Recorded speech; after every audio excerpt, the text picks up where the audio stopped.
그리스도와의 연합. 그리스도와의 연합의 교리는 멀리는 영원전에 우리를 선택하신 것으로부터 시작을 해서 가까이는 이 세상에서 우리의 인생이 끝날 때에 함께 하시는 전 과정을 모두 포괄하는 것입니다. 다음 구절들은 신자와 그리스도와의 연합의 교리를 입증하는 구절들인데, 그리스도 안에서, 그리스도와 함께, 이 같은 표현이 성경에서 얼마나 많이 나오는지 우리는 잘 알고 있습니다.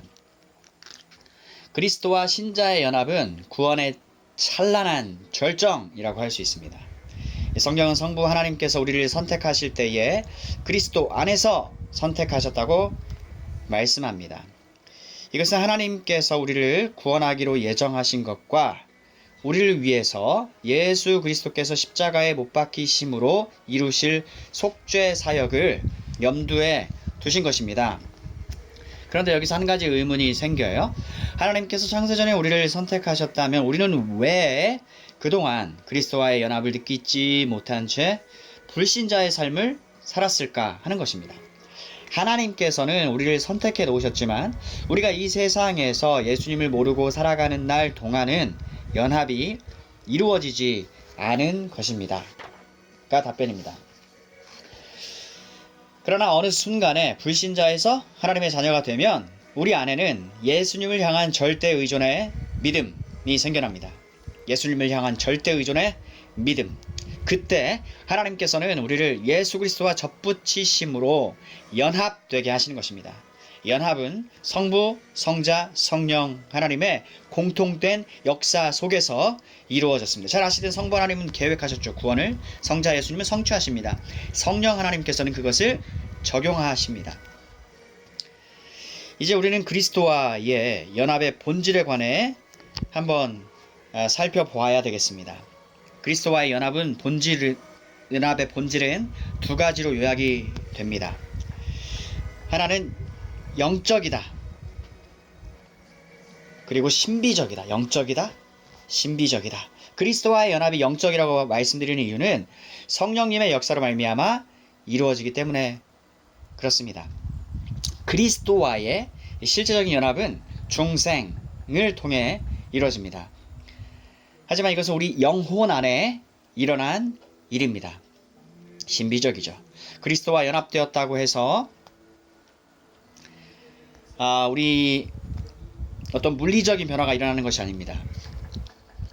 이것은 육체적인 것이 아니라 영적인 것이기 때문입니다. 이러한 일은 성령님을 통해서 이루어졌습니다. 비록 우리 육체에 물리적인 변화가 일어나지 않았지만 우리 영혼에는 신비하고 놀라운 변화가 일어났습니다. 우린 본래 하나님과 관계없는 사람들이었잖아요.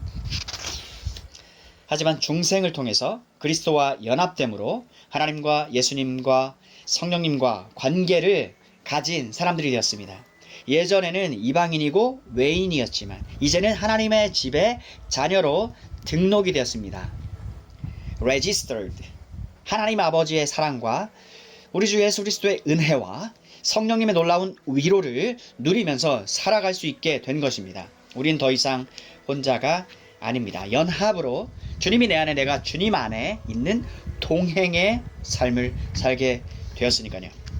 잊지 말아야 할 것은 이 모든 것들은 물리적인 관계가 아니라 영적인 관계다 라고 하는 점입니다. 그리스도와의 연합의 본질은 영적인 것인 동시에 아까 뭐라고 그랬죠? 신비적입니다. 그리스도와의 신비적 연합. 이 신비는 체험적 신비가 아니라 지성적 신비입니다. 지성적. 우리가 그것을 믿을 때에 그 지식의 비밀을 터득하게 됩니다. 우리는 믿음으로 그리스도와의 연합의 신비를 누리며 살아가고 있습니다. 우리 안에 정욕이 기승을 부리고 수많은 유혹이 손짓할 때 그리스도와의 신비적인 연합이 없었더라면 우리는 죄에 굴복하고 말 것입니다. 하지만 우리가 그리스도와 연합되었기 때문에 유혹을 이길 수 있는 것입니다. 그리스도와 연합이 없는 사람들에게 유혹은 곧바로 죄로 실행되지만 그리스도와의 연합을 이룬 우리들은 고통을 통해서는 하나님의 사랑을 맛보고 유혹을 통해서는 그리스도의 순결을 경험하게 됩니다. 고통을 통해서는 하나님의 사랑을 맛보고 유혹을 통해서는 그리스도의 순결을 경험하게 됩니다. 그런데 하나님께서 그리스도와의 연합의 신비를 경험케 하시는 이유가 무엇일까요? 그것은 우리로 하여금 순종하면서 살게 하시기 위함입니다. 그리스도와의 연합의 신비는 우리의 영혼과 성령이 함께 뒤섞인다는 의미가 아니에요. 따로 존재하면서 연합을 이룬다는 것입니다. 뿐만 아니라 성령님은 우리의 자연적인 기질들과 충돌을 일으키지 않으시고 우리와 함께 거하시면서 우리를 그리스도인으로 살아가게 하셔요. 그래서 성격이 가령 급한 사람들은 성령의 은혜를 경험해도 여전히 급합니다. 하나님은 이처럼 우리를 각각 다르게 만들어 놓으셨습니다. 다혈질인 사람도 있고 감성적이고 낭만적인 사람도 있습니다. 낙관적인 사람도 있고 예술적인 사람들 등 있습니다. 성령님께서는 각기 특징들은 그대로 내버려 두시고 그 속에서 죄만 빼내셔서 우리를 순결하게 만드시는 것입니다. 그리스도와의 연합을 통해서 오신 성령님께서 우리를 말씀과 은혜로 감화시킵니다. 인격적으로 우리를 승복시킴으로써 우리 영혼을 거룩하게 하시고요. 우리 성품의 폐역과 죄의 독소들을 제거하셔서 우리로 하나님의 형상을 닮아가도록 하시는 것입니다. 하나님의 형상을 우리로 하여금 닮아가게 하시는 것. 이것이 그리스도와의 연합에 담긴 말할 수 없는 신비입니다.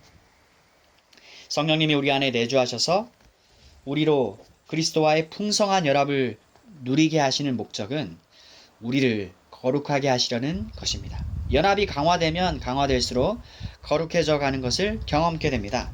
그래서 처음 신앙생활 할 때에는 자신이 홀로 죄와 치열하게 싸우는 것 같은 느낌이 들지만 우리가 하나님께 온전히 순종하게 되면 그때는 어떻게 돼요? 홀로 싸우는 게 아니라 성령님이 힘을 공급해 주시는 것을 경험하게 되는 것입니다. 그렇다면 이 연합은 영원히 불변하는 것일까? 예수 그리스도께 접붙여진 연합은 무엇으로도 취소될 수가 없습니다. 그러나 현실적으로 그 연합을 얼마나 풍성하게 누리면서 살아가는가는 어디에 달려있냐면요. 우리 각 개인의 성화의 정도에 달려있습니다. 그러니까 이 연합의 누림의 정도는 성화의 정도와 비례한다. 하나님께서는 우리의 중생을 통해서 우리 안에 그리스도와의 연합을 이미 이루어 놓으셨지만 이것은 또한 우리가 성령님을 힘입어서 계속 유지해 나가고 발전시켜 가야 하는 것입니다. 이 연합을 이루신 분은 하나님이십니다.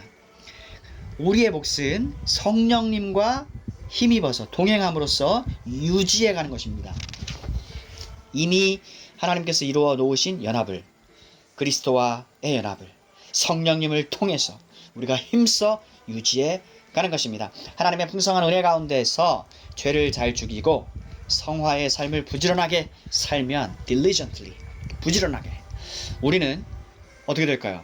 더 많은 그리스도와의 연합을 느끼게 됩니다. 우리가 예수님과 연합되었다 할지라도 여러분 예수님을 사랑하지 않으면요 하나님으로부터 아주 멀리 떨어진 그런 삶을 살 수도 있습니다. 그리스도와의 연합을 실제적으로 풍부하게 누리면서 살아가는 비결은 따라서 우리가 예수 그리스도를 온전히 사랑하는 것입니다. 너희가 예수를 보지 못하였지만 사랑하는도다. 이제도 믿고 말할 수 없는 영광스러운 즐거움으로 기뻐하나니. 베드로전서 1장 8절 이 말씀인데요. 이것은 신자가 가지는 기본적인 정서입니다. 그리스도를 향한 신자의 표준적인 정서입니다. 그것은 두 글자로 애정입니다. 사랑입니다. affection for Christ. 신자가 이 세상에서 누릴 수 있는 최고의 복은 하나님과 동행하는 삶입니다. 동행은 그리스도와의 연합을 누리면서 살아가는 것입니다. 넘칠 듯 밀려오는 이 세상의 강렬한 고난과 우리를 뒤흔들어 놓을 것 같은 핍박 속에서도 요동하지 않을 수 있는 놀라운 강건함의 비밀은 바로 주님을 향한 사랑입니다. 물론 주님이 나를 먼저 사랑하셨다라고는 이 흔들리지 않는 토대가 우리 가운데 있습니다. 내가 확신하노니 사망이나 생명이나 전사들이나 권세자들이나 현재의 일이나 장래의 일이나 능력이나 높음이나 깊음이나 다른 어떤 피조물이라도 우리를 우리 주 그리스도 예수 안에 있는 하나님의 사랑에서 끊을 수 없다. 로마서 8장 38 9절 말씀.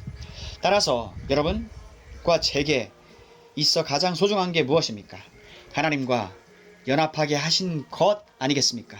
그 은혜를 생각하면서 우리 주님을 가장 뜨겁게 사랑하기를 원합니다. 예수 그리스도와의 연합이 가장 아름답고 찬란한 날이 되도록 끊임없이 성화의 삶을 살면서 이 연합의 풍성함을 누리며 살아가시기를 우리 구주 예수님의 이름으로 축복합니다. 아멘.